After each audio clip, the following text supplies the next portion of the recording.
Hi there and welcome to episode 11 of the In the Hub podcast. Today we'll be speaking to Roger Thornton, a marketing professional with over 30 years of experience working in the broadcast and media industry. We'll be discussing what makes marketing communications tick in our industry and how organisations like the IABM have adapted during the pandemic. Really hope that you enjoyed this episode. How are you today, Roger? You okay? Yeah, that's still alive. That's always a plus when you reach my age and you wake up in the morning and think, yes, another day, great stuff. Good to hear, mate.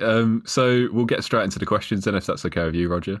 That's fine, far away. Awesome. So first question, Roger, how did you get started in the broadcasting and media industry, and was it always destined to be this way? Well, first thing I say, I'd like to say I'm flattered to be asked to do this podcast. Oh, cool. I'm not sure that I've actually got much that's interesting to say, though. Oh, don't be silly. And you're about to discover why I've happily spent my career behind the camera, or sort of back of house rather than in front of it. I'm not a great front person talker, so I just compose the words for other people to say usually. So, but anyway, I arrived in this industry purely by accident, actually. I've always been a bit mixed up. At school, I was sort of doing maths and physics, and I was doing English as well because I couldn't quite make my mind up. And when I went to university, I started off, did 1 year of engineering and thought, don't like this, so I changed to an English degree. So that's actually been quite an advantage in some ways, because I can at least get a grasp of some of the basic technology. You know, I'm not completely useless on technology. I'm not, as my colleagues will tell you, I'm not very good either. But back in the day, I had a reasonable command of it. I began my career actually when I got my English degree. I then started my career as an engineer. And I was working in an air conditioning company. And after about a year, the marketing director came to me and he said, I need a marketing services manager. I said, well, what's that? And he said, well, never mind what it is. He said, but I think you'd be all right at this. He said, the bad news is you've got to wear a suit and tie. And back in the day, that was absolutely de rigueur what you had to do. He said, but the good news is you're going to get a pay rise and you're going to get a company car. So I said, well, yes, please, I'll have that. So what do I do? He said, well, don't you worry about that. He said that. So the first day I started on it, he took me to meet the editor of Heating and Ventilating News, a gentleman by the name of Keith Sutton. Now, I was in air conditioning, so Heating and Ventilating News was the industry Bible at the time. And there was no internet. This is talking back in the mid-'80s. There was early 80s, actually. There was no internet, none of that. So you lived or died by what appeared in the trade press. And H&V News in particular was the most feared and most avariciously read magazine in the industry. So that was he really laid out the do's and don'ts from a PR point of view, and I found that immensely helpful. And I don't know if Keith's still around. I rather doubt that he is, because that was back in the days when journalism consisted of lunch that started at 12 and finished about 11 o'clock that night. A bit different nowadays, obviously. Never done any of that since, obviously. Of course, the job marketing services manager, as it was then, it wasn't just PR. It was all the brochures, the advertising, exhibition stands, the direct marketing, which of course was mail at the time, which you quite like getting a piece of direct mail nowadays. But believe me, back then it was the same as a spam email, basically. So you had to fight to get attention. So, you had to be a bit creative and good, but in a different way from today. Anyway, that was all right, and I like to think that I sort of appeared excited and enthusiastic about what I was doing, but actually I was getting a bit bored, because you can't, air conditioning, lovely as it is, you can't really get passionate about it. And so one afternoon in early '85, I was leafing through the back of Marketing Week magazine, just looking at the job ads, and I found an agency there, and so I just sent in my CV, and they called me the next day and said, I think we've got just the job for you. So a couple of interviews later, mid-'85, I started at Quantel. I had no clue about digital technology, obviously. And at the time, Quantel was absolutely the world leader in that. About a week into the job, I was put on the company helicopter and flown down to Southampton, I think it was. Then put on the company jet and flown to Switzerland. And then picked up by private taxi from the airport and taken to my hotel, which was a suite with a balcony overlooking the lake in Montreux. This was for the Montreux exhibition. I thought, I think I've It's really a far cry from air conditioning. done the isn't right it? thing joining this company here. Yeah, yeah. And it was just really exciting. I mean, Quantel, I'd struck gold, basically.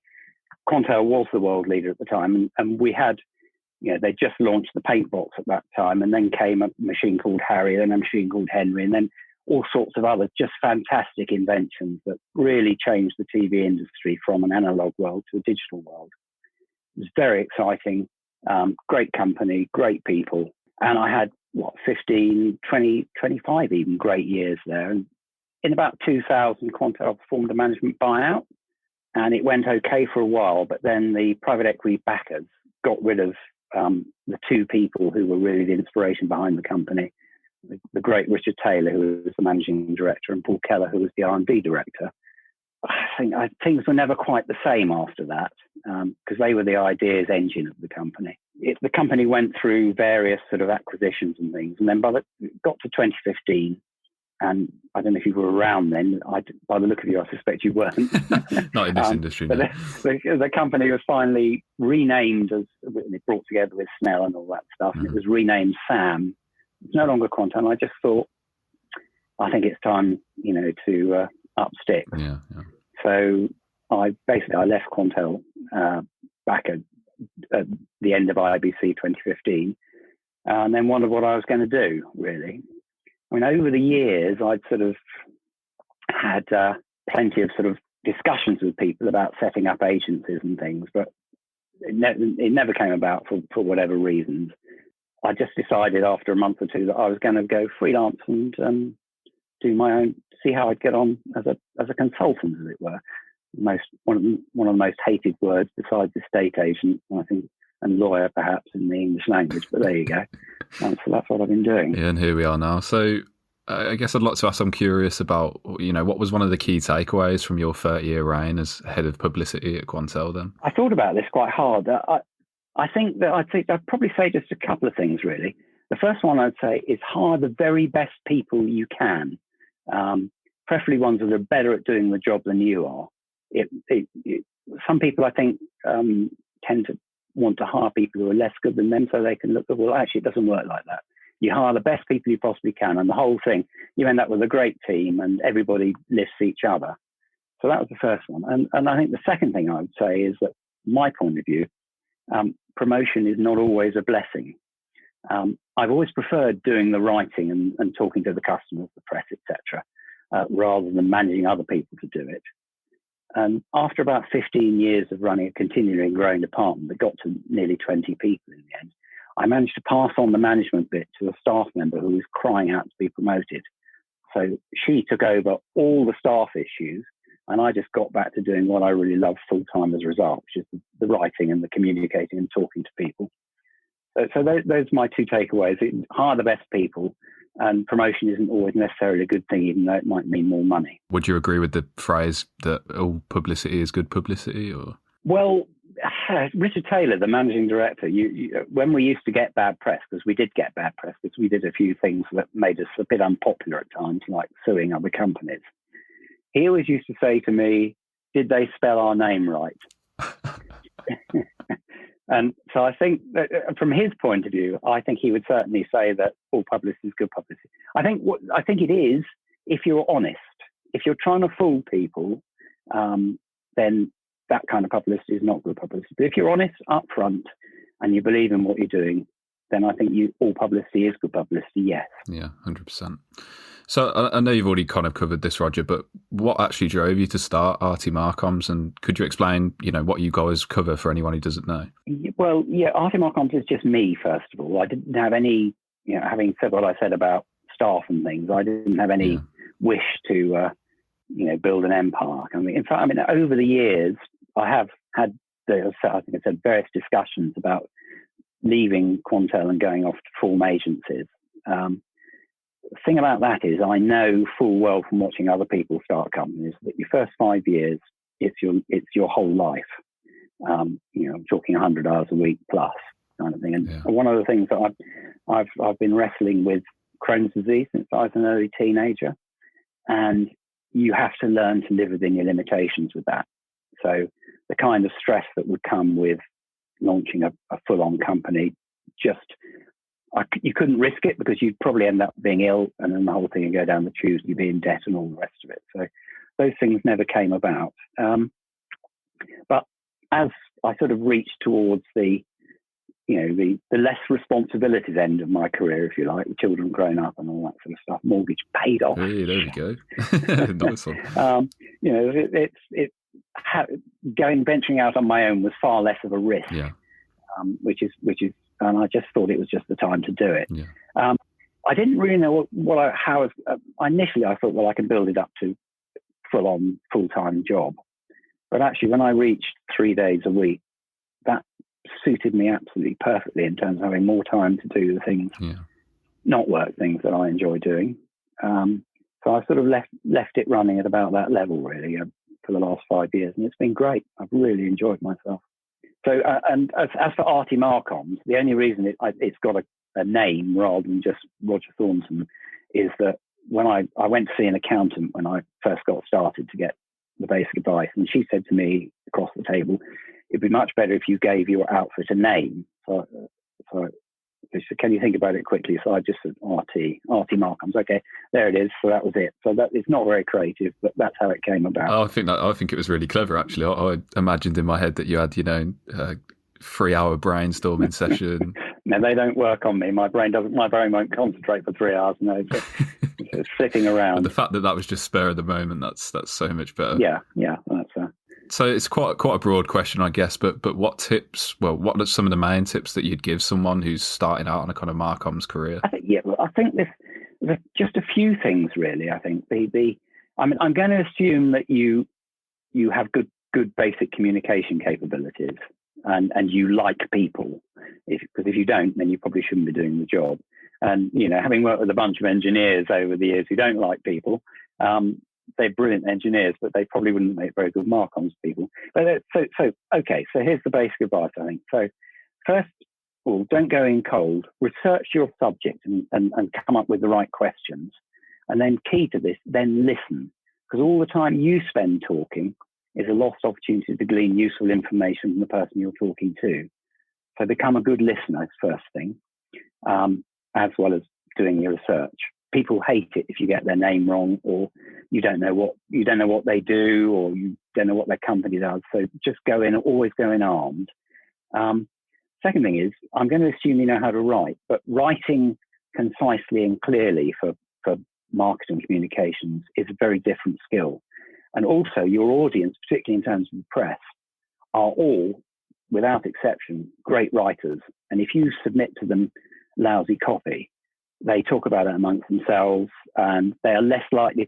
I'll go back to this chap, Keith Sutton, at HB News. When I walked into his office, he said, look at my desk, and it was a complete mess. He said, but there's 3 piles of paper on there. One was the press releases, a very small pile from companies that he knows it's going to be good stuff. He's going to use it. The next pile was considerably larger, and that was from the ones where he would think about using it if he didn't have enough stuff from the first pile. So they were reasonable stuff. And the third pile, which was huge, was rubbish from people who couldn't write, didn't have anything to say, and just was splurging stuff out. And he said, that pile just moves from the edge of my desk into the bin.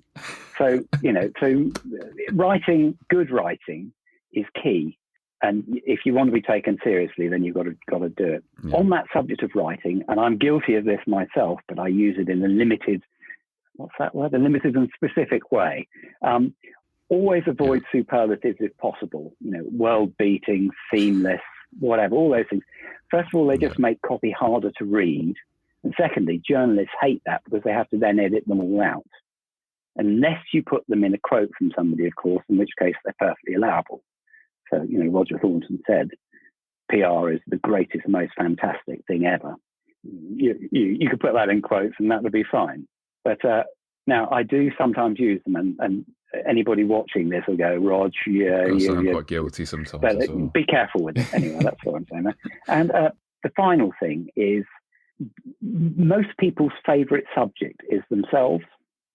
So get people talking about themselves. It comes back to that being a listener thing I was talking about at the beginning. People love talking about themselves, and you can build a great relationship by you'll come to the end of a conversation, half an hour conversation with somebody, and they'll know nothing about you. You'll know everything about them, and it will enable you to write a much, much better piece at the end of it all. So that's boiling down the tips, really. And I think that's some cracking advice there, Roger. So obviously we talk about this whole concept of integrated marketing communications and making sure all your marketing communications are, trying not to use superlatives as well, but they're all along the same lines and they're all, they're cohesive. So how important do you think that a consistent, powerful approach to marketing communications in our industry is?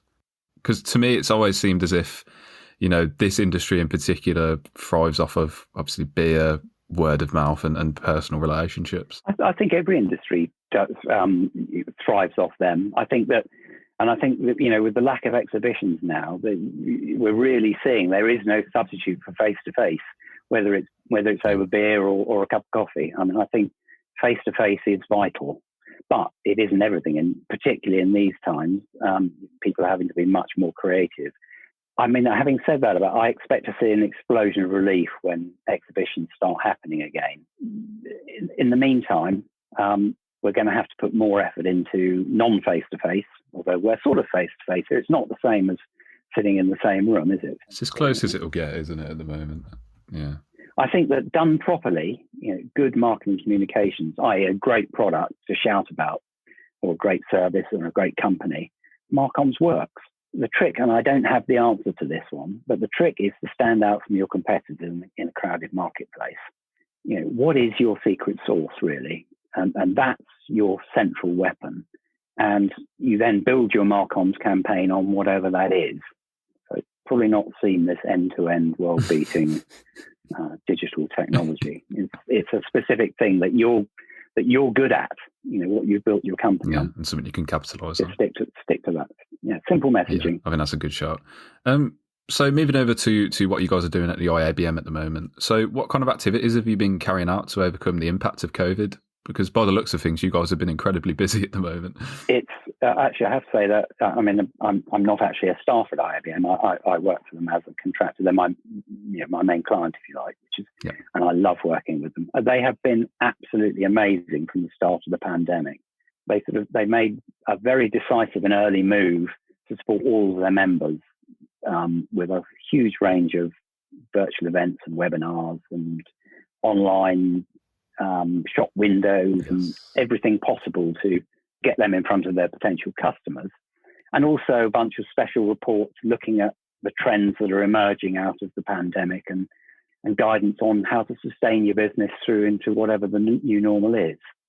I think what's become apparent, certainly from IBM's research, is that the pandemic hasn't actually fundamentally changed anything. What it's done is massively compressed the timescale for changes that are already in train. So, the move to the cloud, SaaS business models, etc., all the things. These are all in progress, but they were going to take years.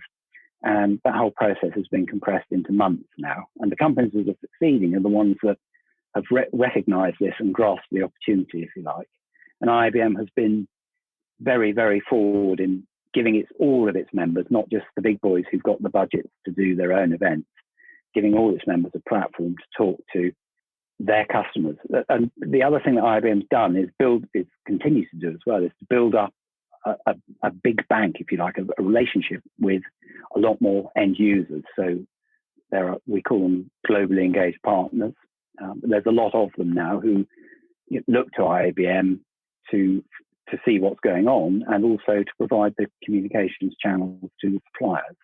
In fact, they've just announced a thing called BAM Live, which is coming up at the beginning of December, which is sort of building on all of that experience. I think IBM's probably got more experience than anybody else in the industry of virtual events and promotions now as a result of what it's been doing.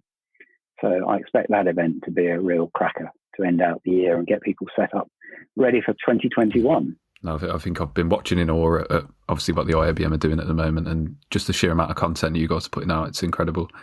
It's a fantastic team. I mean, we're learning lots as well, and we're going to be changing the website and all that sort of stuff to accommodate it more. We've been learning too. It's been very exciting. Yeah. This is a question that we tend to ask guests to try and keep to one word if possible. You can obviously go on and expand it afterwards, but what do you see as the future for the broadcasting and media industry? I'm going to give you 3 words, actually, very bright indeed. I don't see broadcast and media anymore as a discrete sector.